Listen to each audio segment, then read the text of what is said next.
안녕하세요. 조현 목사입니다. 주 안에서 복된 시간을 보내고 계십니까?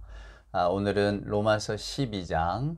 저는 개인적으로 로마서에 바울이 정말로 하고 싶었던 말은 이 로마서 12장 이후가 아닌가라는 생각을 가지고 있습니다. 자, 로마서 12장부터 이제 16장에 있는 말씀까지를 쭉 한번 살펴볼 텐데요. 먼저 로마서 12장 이야기를 한번 읽어볼까요? 자, 1절입니다. 그러므로 형제들아 내가 하나님의 모든 자비하심으로 너희를 권하노니 너희 몸을 하나님이 기뻐하시는 거룩한 산 제물로 드리라. 이는 너희가 드릴 영적 예배니라. 너희는 이 세대를 본받지 말고 오직 마음을 새롭게 함으로 변화를 받아 하나님의 선하시고 기뻐하시고 온전하신 뜻이 무엇인지 분별하도록 하라. 아멘. 우리가 너무나 잘 아는 그런 구절이죠. 거룩한 산 제물로 드리라. 뭐 이런 말씀 우리가 굉장히 좋아하잖아요. 또 마음을 새롭게 함으로 변화를 받아 하나님의 선하시고 기뻐하시고 온전한 뜻이 무엇인지 분별하도록 하라. 뭐 이런 이야기 우리는 참 좋아하고 또 오래도록 기억에 남게 됩니다. 자, 로마서 12장에 있는 말씀, 여러분께 설명을 드리려다 보니까 문득 옛 이야기 하나가 생각이 나는군요. 옛적에 사냥을 좋아하는 한 왕이 있었는데 노루를 그렇게 잡아들였답니다. 사냥을 나가면 아무래도 제일 만만한 사냥감이 아니었나 싶어요. 그래서 이야기니까 노루들이 이제 회의를 한 겁니다. 이러다가 우리가 다 씨가 마르겠다, 다 죽겠다. 그러니 대책을 마련해야 되지 않겠냐. 그래서 회의 끝에 노루의 왕이 이제 사람의 왕, 즉 사냥을 좋아하는 이 임금을 만나기로 한 겁니다. 그래서 찾아왔어요, 왕궁으로. 자, 노루왕이 임금을 만나서 이제談판을 짓는 겁니다. 임금님이 사냥을 좋아하시고 우리 노루들을 너무 많이 잡아가시는 바람에 우리가 다 죽게 생겼다고. 그래서 제가 대표로 왔다고. 한 달에 한 마리씩 우리가 스스로 왕께 바칠 터이니까 우리 노루 사냥을 좀 중단해 달라고. 왕이 듣다 보니 뭐 그럴듯도 하지만 불쌍하기도 하고, 근데 사냥을 그만둘 수는 없고, 또 그렇다고 이 노루를 한 달에 한 마리 갖고는 안 될 것 같아서, 그래서 어찌됐건 이 임금이 이제 노루에게 이렇게 말하는 겁니다. 한 달에 한 마리는 안 되고 한 달에 네 마리를 그럼 가져와라. 네 마리를 바치면 우리가 그것으로 이제 사냥의 어떤 재미와 또 음식 잔치의 재미를 누리겠다. 이제 노루왕이 그 이야기를 듣고 돌아가서 이제 노루들한테 이야기를 하는 겁니다. 그래서 우리가 이렇게 돼서 다 죽게 되는 건 면했지만은 결국 이제 한 달에 네 마리는 이렇게 제비를 뽑아서 가야 되겠노라. 노루들이 다 찬성을 하고, 그래서 그때부터 한 달에 네 마리씩을 이렇게 바치게 되었는데, 어느 날은 제비를 뽑혀서 이제 내일 그 곡물로 가야 될 노루 한 마리가 이 임금을 찾아와서 이제 눈물로 간청을 하는 겁니다. 저는 조금만 몇 달 후에 가면 안 되겠느냐고. 이제 왜 그러느냐 그랬더니, 내 뱃속에 새끼가 있는데 얘들을 좀 낳고 얘들이 좀 이렇게 뛰어다닐 때까지만 내가 돌보다가 그 다음에 곡물로 가겠다, 이렇게 이야기를 하는 거예요. 한 달에 네 마리를 바치기로 했는데 약속을 어길 수는 없고, 노루왕이 곰곰이 고민을 하다가 이제 곡물을 바치러 가는 그 다음 날이 됐을 때 자기가 그 대신에 한 마리 곡물이 돼서 간 겁니다. 임금이 이렇게 보니까 노루왕이 곡물로 받쳐져 있거든요. 궁금하지 않겠습니까? 아니 네가 여기를 왜 왔느냐고, 임금이. 그랬더니 이제 노루왕 하는 이야기가, 우리 그 노루 가운데 한 마리가 이렇게 새끼를 가져서 못 오게 됐는데, 내가 왕된 입장으로서 저 백성의 저 마음을 헤아리지 못하면 어떻게 내가 왕으로 있을 수 있겠느냐고. 그래서 그냥 그 노루 대신에 내가 대신 죽기로 했다. 그것이 왕의 도리인 것 같아서 그랬다. 요렇게 이야기를 합니다. 그랬더니 그 임금이, 오늘 내가 이 노루에게 큰 걸 배웠노라고 하고는 다 다시 살려보내고 다시는 노루 사냥을 안 했다지요. 그러면서 임금이 하는 말이, 그래, 왕의 도리라고 하는 것은 저렇게 백성을 위해서 자기 목숨도 내놓을 수 있어야 되는 게 왕의 도리구나. 여러분 어쩐지 이소부와 같은 이야기고, 맞습니다. 교훈을 잔뜩 담은 이야기인데, 저는 이 로마서 12장을 읽으면 그 사도 바울의 심정이 꼭 이렇게 느껴집니다. 사도 바울은 저나 여러분에게 우리가 하나님을 믿는다면 하나님을 믿는 사람은 이렇게 살아야 합니다 라고 하는 것을 가르쳐 주고 있어요. 그러니까 바울의 이런 이야기를 읽다 보면 우리가 감동을 받게 되는 거죠. 하나님을 믿는 사람은 이래야 되는구나. 임금이 노루의 이야기를 듣고 아, 왕의 마음가짐이라는 것은 이래야 되는구나 배웠던 것처럼 저와 여러분도 바울의 이야기를 듣다 보면 아, 우리가 예수 믿는다고 하는 것이 이런 것이구나. 그저 집 대문 앞에 십자가를 붙이고 교회 명패를 달아놓고 차에 십자가를 걸고 다니고 또 뭐 이렇게 성경책을 이렇게 들고 다니는 이게 예수 믿는다고 하는 징표가 아니구나. 그래서 어쩌면 이 로마서 12장 이후는 저나 여러분에게도 굉장히 부담이 되는 이야기일지도 모릅니다. 저는 이 로마서를 읽을 때마다 사도 바울은 급진적인 사람, 우리가 레디컬하다고 하잖아요. 급진적인 사람이었구나. 아니면 저와 여러분에게 우리가 예수를 믿는다면 뭔가 좀 제대로 한번 달라져 봐야 되지 않겠느냐고 지금 그렇게 아주 준엄하게 꾸짖는 스승 같은, 이렇게 졸고 있으면 몰라 이렇게 때린다고 하잖아요. 그걸 죽비라고 하는데 불가에서는 마치 그런 저와 여러분에게 그런 어떤 잠에서 깨어나라고 죽비를 치는 것 같은 그런 느낌을 받게 됩니다. 그래서 아까 서두에 말씀드린 것처럼 저는 사도 바울이 로마 교인들에게 로마서를 써 보낸 이유가 여기에 있겠구나라는 생각이 들어졌어요. 여러분, 교회라고 하는 곳이 저나 여러분이 교회잖아요. 에클레시아, 믿는 사람들의 모임. 자, 여러분, 우리는 교회에 모여서 예배를 합니다. 믿는 사람들의 모임이라고 하는 것은 저나 여러분이 그냥 일주일 동안 월요일부터 토요일까지는 그냥 평범한 일상을 살다가 이제 주일이 됐으니까 우리 한번 예배하러 갑시다. 이렇게 모이는 게 교회가 아니다 그 말입니다. 믿는 사람들의 모임이라는 것은 매일매일의 삶이 믿는 사람으로서의 삶을 사는 겁니다. 그런 사람들이 모여서 하는 게 예배라는 거예요. 흩어지면 일상 가운데 살지만 그 속에서도 하나님을 믿는 사람으로 살아가는 거죠. 그러니까 여러분, 이게 얼마나 부담이 됩니까? 부담이 잘 안 되신다고요? 한번 바울의 이야기 읽어볼까요? 얼마나 부담이 되는 이야기인지. 사도 바울은 아마 예수를 만나고 다메섹 도상에서 예수님을 만나고 완전히 변화된 사람이잖아요. 그러니까 그가 오늘 들려주는 이야기를 한번 들어보세요. 완전히 변화된 사람으로서의 삶을 우리에게 들려주고 있으니까. 자, 1절부터 한번 볼까요? 그러므로 형제들아, 내가 하나님의 모든 자비하심으로 너희를 권하노니 너희 몸을 하나님이 기뻐하시는 거룩한 산 제물로 드리라. 이는 너희가 드릴 영적 예배니라. 바울은 첫 마디에 뭐라고 이야기하냐면 결국 이 1절에 이야기하는 바는 사랑하는 여러분, 여러분이 나는 이렇게 살기를 바라는데 그리고 이렇게만 살면 하나님이 도우실 거예요. 근데 어떻게 살아야 되느냐?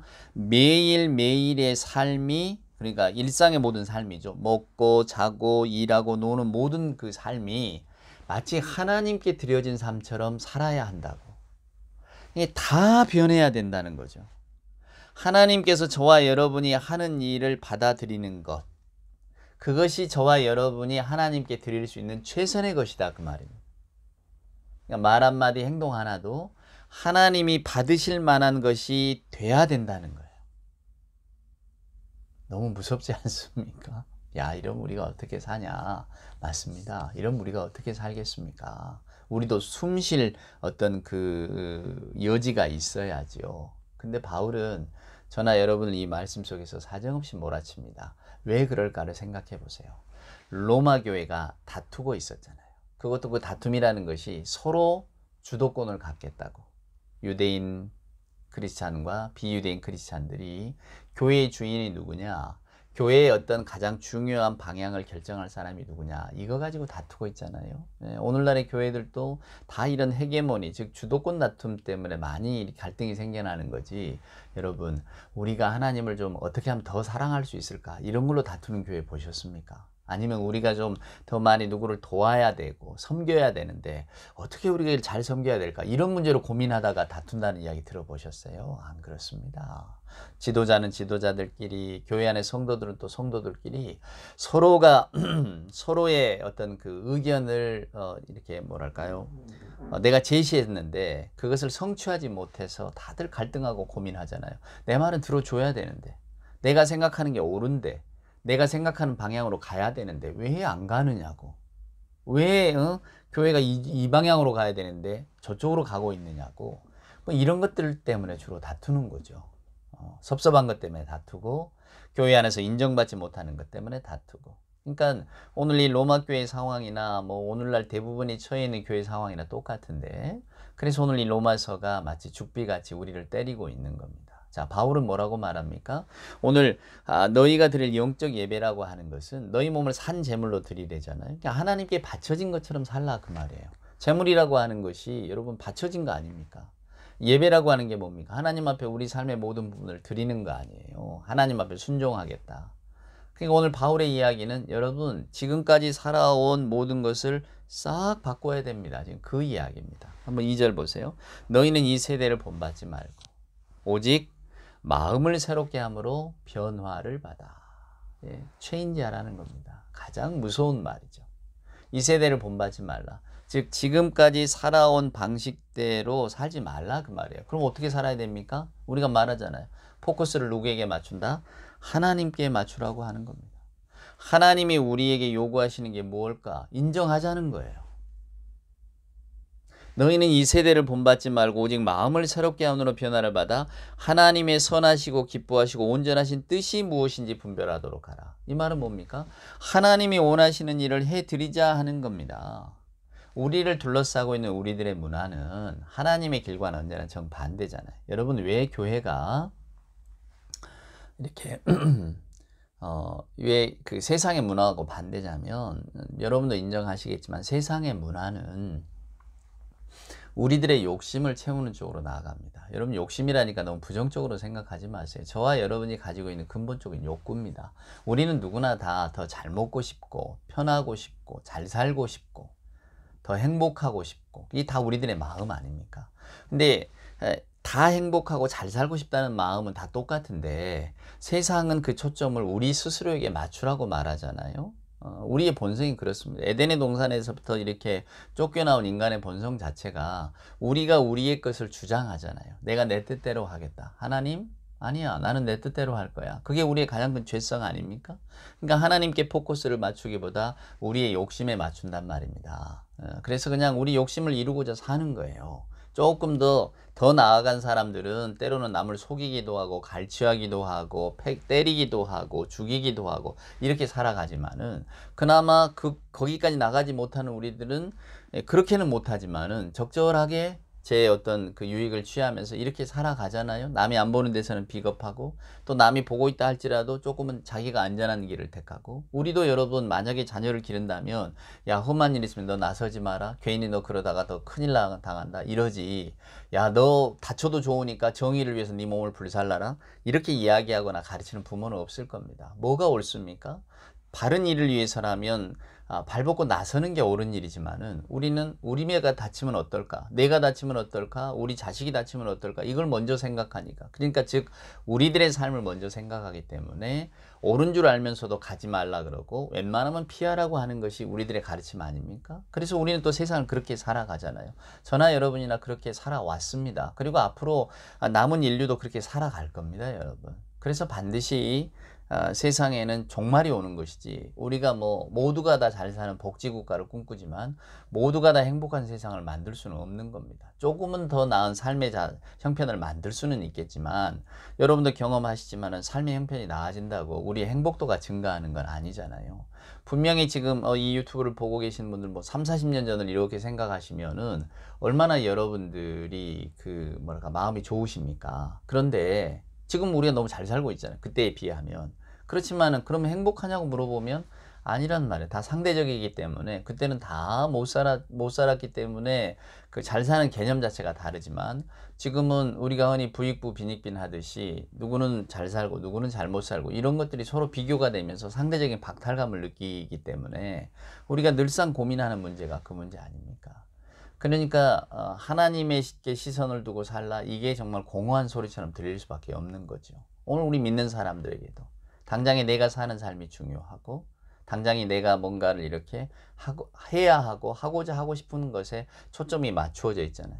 그러니까 아까 일전에 말씀드린 것처럼 우리들은 근본적으로 교회라고 하는 곳을 믿는 사람들이 모이는 모임, 즉 믿기는 하지만 그 믿음이 결국은 삶의 모습으로 다 이렇게 이루어져서 그런 삶을 살던 사람들이 일주일에 한 번 모여서 함께 예배한다? 이러기보다 그저 알아서 살다가 나는 하나님을 믿고 있지만 각자의 나름의 삶의 방식대로 그냥 알아서 살다가 주일이면 그냥 범속한 삶에서 벗어나서 경건한 삶의 어떤 그 조금 맛을 보고자 그냥 예배하는 마치 그저 우리가 뭐 추석이면 이렇게 모여드는 것처럼 뭔가 마음가짐이 필요한 건 아니잖아요. 명절이면 모여들고 무슨 부모님 생신이면 모이고 하는 것은 특별히 뭐가 없잖아요. 그런 것처럼 즉 사회생활에 가정생활의 한 일환으로 교회도 생각하기 때문에 우리는 그런 삶을 살아왔다 그 말입니다. 그걸 누가 부정할 수 있겠습니까? 저 역시도 여러분도 마찬가지로 대부분의 우리는 그저 그냥 평범한 일상을 살다가 주일이면 그래도 내가 하나님을 믿는 사람이지. 그리고 이제 교회 와서는 이제 믿는 사람으로서 마치 삶을 그렇게 살아온 사람처럼 우리가 다 적당히 경건한 척 하면서 예배하고 있는 것이 우리들의 현실 아닙니까? 근데 사도 바울은 저나 여러분에게 예수를 믿는 분은 그러면 안 된다고 이야기하고 있는 거예요. 그래서 1절에서 11절까지가 바울이 은혜의 복음을 이야기하잖아요. 하나님께서 우리를 택정하실 때에 우리의 어떤 사람됨을 보고 우리가 그동안 하나님 앞에서 너무 신실하게 살았기 때문에 보상하듯이 우리에게 은혜를 주시고 구원을 베푸신 게 아니다라고 분명히 이야기했단 말이에요. 하나님의 사랑으로 그리스도가 이 땅에 오셨고 하나님의 사랑으로 십자가 구속의 은혜를 받아서 우리가 영원한 생명이 우리에게도 있음을 하나님이 우리에게 값없이 주셨음을 우리가 알게 되었다는 것. 이게 바울의 복음의 핵심 아닙니까? 그러면 이제 이 복음을 알았다면 그러면 우리는 이제 어떻게 해야 할까요? 그 질문을 던져야 한다는 거예요. 그리고 그 질문 앞에 저나 여러분이 서 있다고 하는 겁니다. 오늘 우리가 그 질문 앞에 서 있잖아요. 사랑하는 여러분. 우리는 하나님 앞에서 우리가 어떻게 살아야 할까를 항상 고민합니다. 하지만 삶의 물결이 너무 세게 밀어닥치니까 우리는 그저 적당히 세상과 동화돼서 살다가 주일이면 하나님 앞에 이렇게 나와서 앉아 있는데 오늘 사도 바울은 너희는 이 세대를 본받지 말고 너희 마음의 변화를 받으라고 분명히 이야기하고 있습니다. 그러니까 세상이라는 것이 다른 바가 아닙니다. 그냥 우리가 살아가고 있는 모든 것들을 말하는 거예요. 예수를 믿는다고 하는 것은 여기로부터 완전히 방향을 돌리는 겁니다. 그러니까 이게 얼마나 어렵습니까? 쉬운 것 같아도 너무 어려운 이야기인 거죠. 그래서 우리에게는 은혜가 필요한 겁니다. 자, 3절 말씀 한번 볼까요? 내게 주신 은혜로 말미암아 너희 각 사람에게 말하노니 마땅히 생각할 그 이상의 생각을 품지 말고 오직 하나님께서 각 사람에게 나누어 주신 믿음의 분량대로 지혜롭게 생각하라. 자, 여러분 이 말은 무슨 이야기입니까? 바울은 이런 말을 합니다. 하나님께서 저와 여러분에게 가장 좋은 것을 주셨다고.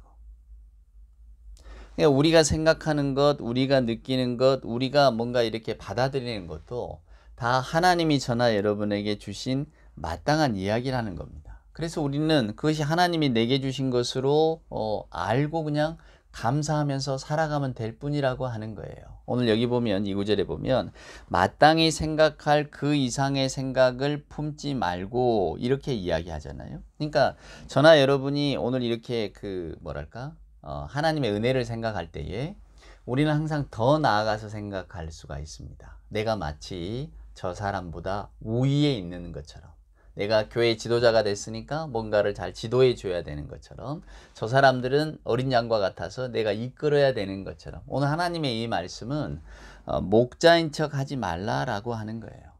저나 여러분이 우리가 하나님 앞에서 하나님의 은혜를 받은 것은 말씀드린 것처럼 우리의 사람됨이 아니잖아요. 그러니까 하나님께서 우리를 구원해 주셨을 때 마땅히 하나님께서 나뿐만이 아니라 저 사람에게도 공통적인 은혜와 공통적인 사랑을 베풀어 주셨다고 하는 것으로 분명히 생각하라는 겁니다. 그리고 이제 그 마음을 가지고 사람을 대하라고 하는 거죠. 여기 보면 내게 주신 은혜로 말미암아 너희 각 사람에게 말하노니 이제 사도 바울도 나도 여러분에게 과하게 말하지는 않겠습니다. 하나님이 내게 주신 은혜대로 나는 깊은 감사의 마음으로 여러분께 사명을 받은 사람으로 여러분에게 말씀을 드리겠습니다. 여러분이 하나님 앞에 드릴 수 있는 것 여기에 어떤 좋은 게 있겠습니까? 이미 하나님은 우리에게 다 좋은 것을 주셨는데 우리가 우리 스스로 하나님과의 관계 속에서 바르게 되는 것은 하나님께서 우리를 위해 무슨 일을 하셨는가 여기에 주목하면 우리가 바른 관계에 가는 거지 내가 하나님께 뭘 해드릴 수 있을까? 마치 여러분 우리가 하나님께 뭔가를 바치는 사람처럼 뭘 해드릴 수 있을까 생각하니까 교회 안의 지체들에게도 여러분도 하나님께 이렇게 해야지 이런 말이 나오게 된다 그 말입니다. 그러니까 오늘 사도 바울은 저나 여러분이 하나님 앞에서 이미 깊은 바울이 말하니까 내가 하나님께 받은 은혜대로 나는 여러분께 말씀을 드리겠다. 이게 잘난 체 하는 게 아니다. 나는 하나님이 내게 주신 은혜의 분량 따라 말할 터이니 여러분도 한번 들어보시라 그 말이에요. 근데 그게 여러분 가르치는 자세가 아닙니다. 이제 말씀을 쭉 보면 알아요. 한번 보세요.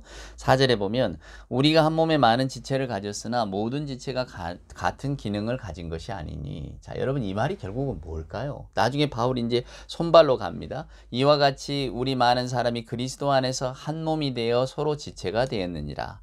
우리에게 주신 은혜대로 받은 은사가 각각 다르니 혹 예언이면 믿음의 분수대로, 섬기는 이면 섬기는 일로, 가르치는 자는 가르치는 일로, 위로하는 자는 위로하는 일로. 무슨 이야기입니까? 마치 바울은 3절에서 내게 주신 은혜로 말미암아 내가 각 사람에게 말한다. 이 말을 하는 이유가 여러분 제가 여러분을 뭐 가르친다거나 여러분의 잘못을 꾸짖는다거나 이렇게 생각하지는 말고 들어주시기를 바랍니다. 제가 생각하기에 우리 교회 안에서 우리들은 다 몸의 각 지체 같습니다. 각각 하는 일이 달라요. 생각하는 것도 다르고. 근데 그 하는 일, 생각하는 분량은 다 누가 주셨냐? 하나님이 주셨다라고 하는 겁니다. 그러니 시기심이나 질투심이나 혹은 이렇게 가르치고자 하는 그런 마음으로 다른 사람들을 바라보지 마세요. 우리 모두에게는 하나님이 주신 대로 교회를 섬겨야 될 그런 은사가 있고 그렇게 그냥 섬겨 가시면 됩니다. 그러니까 쉽게 말하면 잘 할 수 있는 것으로 교회를 잘 섬길 수 있기를 바랍니다. 사람들 스스로가 여러분 스스로가 너는 왜 이것 해야 되는데 이것을 못하느냐 이렇게 질책하지 말라는 거예요. 우리가 가끔 어린아이들 교육하면서 그런 이야기 하잖아요. 피카소에게 너는 왜 루이 암스트롱처럼 노래 잘 못 부르냐 이렇게 말하는 사람은 없다는 겁니다. 그죠? 베토벤에게 당신은 왜 거우처럼 그림을 못 그려요? 이렇게 말하는 사람은 없는 거죠. 음악가는 음악가대로, 화가는 화가대로 그냥 자기가 잘 할 수 있는 일으로 최선을 다하고 인류에 좋은 영향을 끼치면 되는 것처럼 교회도 마찬가지다는 이야기입니다. 그냥 각자 할 수 있는 일을 하시면 됩니다. 우리는 몸의 다양한 부분입니다. 그 부분은 우리가 지체들이 다 떨어져 있습니다. 여러분이 잘려나간 손가락에 무슨 의미가 있겠습니까? 붙어 있어야만 하는 거죠. 그러니까 교회라고 하는 한 공동체는 이 모든 흩어진 것들을 하나로 묶는 것인데 그러나 마음대로 묶는 게 아니라 묶여지되 그러나 그가 가진 고유의 기능은 그대로 잘 사용할 수 있도록 왜? 하나님이 다 주신 거예요. 이게 지금 여러분 교회의 큰 그림으로 사도 바울이 던져주고 있다 그 말입니다. 바울은 뭐라고 합니까? 가르치는 자는 가르치는 일. 그러니까 자기는 나는 가르치는 은사를 받았으니까 여러분께 이런 말씀도 드리고 또 여러분의 교회 가면 아마 설교도 할 겁니다. 근데 그것은 내가 할 수 있는 일이지 저는 다른 일을 못 합니다. 교회를 꾸미거나 교회를 운영하거나 또 뭐 어떤 뭐 음식을 만들거나 교회의 어떤 겉모습을 아름답게 단장하거나 사람들 사이에 어떤 아주 즐거운 활력을 불어넣거나 저는 그런 건 잘 못합니다. 저는 그것이 하나님이 내게 주신 은사가 아니기 때문에 저에게는 가르치는 은사, 설교하는 은사니까 저는 그걸 하겠습니다. 근데 여러분도 여러분이 받으신 은혜대로만 그냥 하시면 됩니다. 자기가 아닌 다른 뭐가 되려고는 애쓰지 마십시오. 또 타인에게도 자기가 아닌 다른 사람이 되라고 말하지도 마십시오. 이렇게 말하는 겁니다. 당장 우리는 입말이 툭 튀어나오겠죠. 그럼 제가 불편한데요? 저 사람이 하는 일들, 저 사람이 이렇게 행동하는 것들 제가 불편한데요? 바울은 그 마음을 내려놓으라고 말합니다. 그것이 교회라고 더 나아가서는 그것이 하나님 앞에서 마음을 새롭게 한 사람의 자세라고. 어렵지요? 저도 심리학을 꽤 오래 공부를 했는데요. 어렵습니다. 이 사람의 마음이라는 게 제가 늘 말씀드립니다만은 한자 마음 십자가 흩어지는 글자잖아요. 다 사방대로 달아나잖아요. 이걸 어떻게 한 군데로 묶어 놓겠습니까? 마음을 다스린다는 게 제일 어려운 일인데 아니 다스려야 변화가 올 것 아닙니까? 다스리지도 못하니까 변화가 올 수가 없는 거죠. 어떻게 합니까? 우리들의 이 현재의 모습을 그러니 우리 주님의 은총만 기댈 수밖에 없는 거죠.